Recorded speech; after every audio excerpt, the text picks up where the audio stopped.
Welcome to the Deep Dive. Today we're digging into some really fascinating sources. They take that classic phrase, government of, for, and by the people, and they frame it in a deeply intellectual and moral way. It's not just about civics class. It's about the character needed to make it actually work. That's exactly right. That's the mission here. We're trying to unpack this argument that effective government isn't just some building or political setup.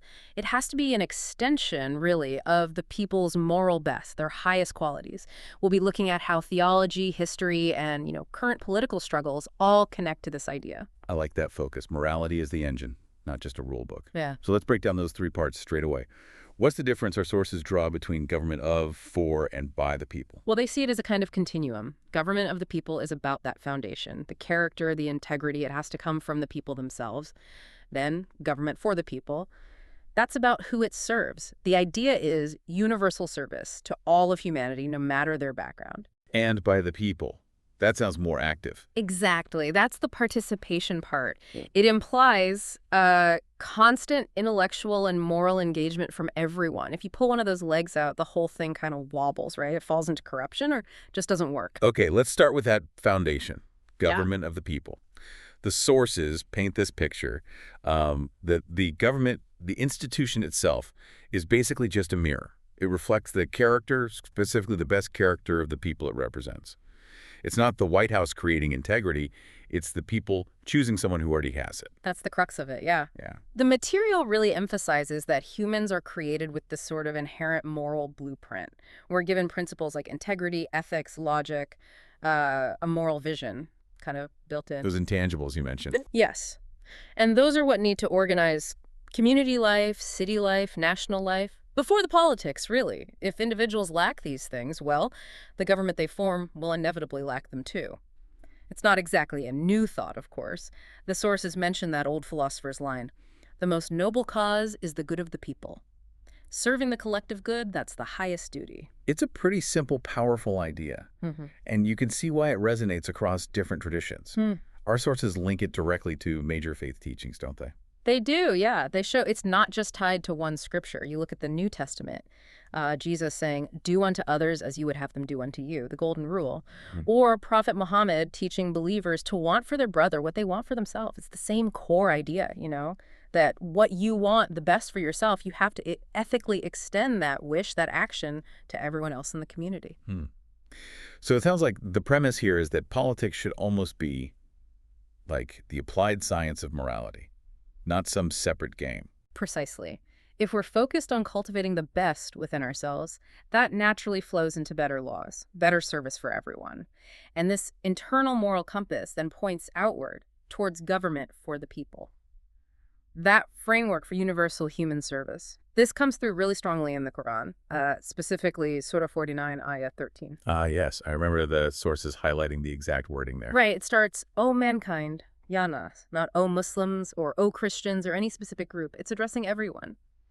"We have created you from a single pair of a male and a female and made you into nations and tribes that you may recognize each other, not that you may despise each other."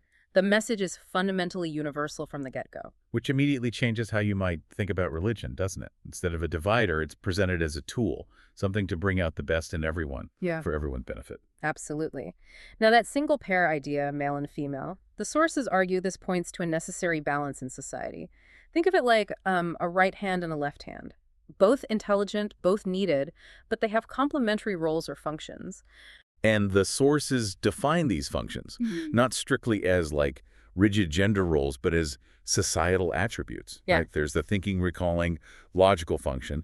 And then there's that deep motherly compassion that needs to extend out into how society cares for its members. Exactly. That balance is crucial. And the sources actually give a warning about modern society disrupting this. You see this imbalance where maybe the active thinking side becomes hesitant, soft, unwilling to lead with principle, and perhaps the compassionate side becomes, harsh or overly aggressive. When that natural balance gets thrown off, society stumbles. It's like trying to walk with two left feet, It just doesn't work properly. That's a vivid analogy, but let's go back to that phrase that you may recognize each other. That feels like it means more than just saying hello to your neighbors. Oh, much more. The Arabic word used there, tarafu, it implies something deeper. like to revive the memory, or to make policy based on understanding, or to establish a principle. The idea is that our diversity, different tribes, different nations, should spark curiosity, not conflict. It should push us to look past the surface, race or ethnicity, and recognize the shared human needs underneath. So if one group figures out a better way to get clean water, another group should see that shared need and learn from them rather than seeing them as just other. Exactly that. When people from different backgrounds actually sit down and talk, they realize, hey, we all want safe homes, good communities, healthy kids. That mutual recognition based on our common humanity, that should be the foundation for making laws. Laws that are good for everyone, which the sources suggest was the original intent behind things like the Constitution. Okay, so that brings us from the theory to the struggle. Governed by the people. If people need to be actively involved, what's the modern battleground? The sources make this pretty bold claim that old-school warfare, tanks, and guns isn't really how major change happens anymore. The fight has moved. It's primarily intellectual. This is so important. The call, then, is to free ourselves intellectually. The fight is really for our minds. The goal is to raise our minds above and beyond this physical material world that's constantly trying to pull us down into base appetites. And what are the weapons used in this intellectual fight? The sources point to some powerful forces. First up, commercialism. Yeah, it's this constant engine creating and manipulating desires. Fad after fad, designer this, expensive that, $200 sneakers. It's an economic structure that kind of hooks into our minds through wanting things, material things. The focus shifts from human connection or integrity to just obey your thirst, obey your appetite. It keeps people feeling like they're always lacking something physical. But is the source saying all ambition or wanting nice things is bad? Or is it more about the worship of the material that becomes the problem? It's definitely the worship, the moral corruption side of it. It appeals relentlessly to the pleasure principle. The source even gets quite blunt, saying, sex has become the god of this society, killing spiritual concern for others because it focuses so internal, so pleasure-driven. They actually brought up that Simon and Garfunkel song, Sounds of Silence. Remember the line that people bowed and prayed to the neon god they made? That's the analogy they use, prioritizing these manufactured desires over, well, basic human decency and connection. And this ties directly into political corruption being used as a way to distract people, right? Yeah. It's presented as a symptom, yeah. The sources flat out claim that often the back and forth between Republicans and Democrats is all a game. A game designed to keep people divided, arguing amongst themselves, while the real influence comes from money, from political action committees, PAROCs. These groups raise and spend enormous sums to sway elections, sway policy, making sure the debate stays on the surface level, not on fundamental moral governance.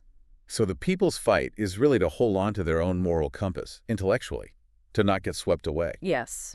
The responsibility always comes back to the individual citizen. You have to maintain your own high standards. You can't outsource your morality to a politician or a party. Let politicians handle foreign policy, taxes, roads, but not your personal integrity, not your family's moral life, because the moment you hand that over, you're letting the people who fund the PAC-8s influence the politicians who then, try to influence you.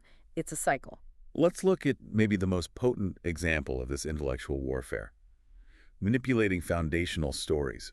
Our sources get into a really controversial analysis of the story of Noah in Genesis 9. Right, the critique is quite sharp here. The source essentially asks, how could this story about Noah, a prophet, be twisted to justify centuries of political division, racism, even slavery?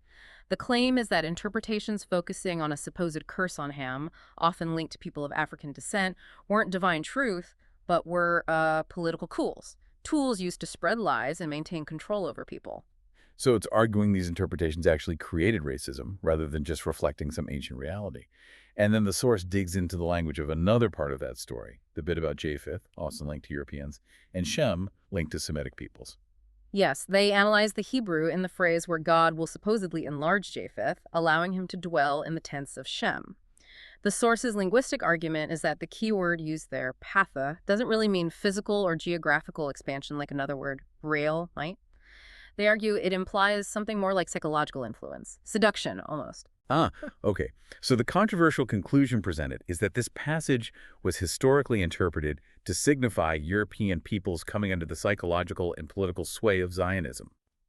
And that dynamic, the source argues, is the real root of modern racism and division, not some curse Noah supposedly uttered while drunk. Precisely. It's presented as a stark example of how even sacred texts, which the source believes can withstand scrutiny on their own, get interpolated, twisted, used by political forces to divide and deceive.